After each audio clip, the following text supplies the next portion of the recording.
நண்பர்களே, எப்படி இருக்கீங்க? நான் ரொம்ப சோகமாக இருக்கேன். ஏன்னா கிட்டத்தட்ட ஒரு 2 மணி நேரம் ஆச்சு. கொரட்டியில் ஒரு பிளாக்கு, அது ஒரு அரை மணி நேரம், இங்கே ஒரு 1.5 மணி நேரம். பசி வேற எடுக்க தொடங்கிடுச்சு.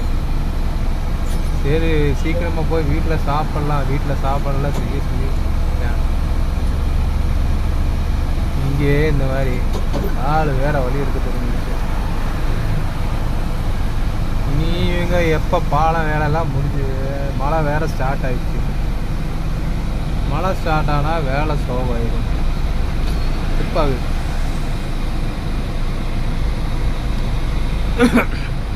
ஆனால் இந்த ரோட்டில் இந்த காய்கறி வண்டி ஓட்டுறவங்களுக்கெல்லாம் அவங்கெல்லாம் ரொம்ப சிரமம். கேரளா காய்கறி மேட்டுப்பாளையத்தில் வர வண்டிக்காரங்களாம் ரொம்ப கஷ்டம். நைட்டு எப்படி இருக்குன்னு தெரியல, பகல்லே இந்த டிராஃபிக் கடுப்பாகுது.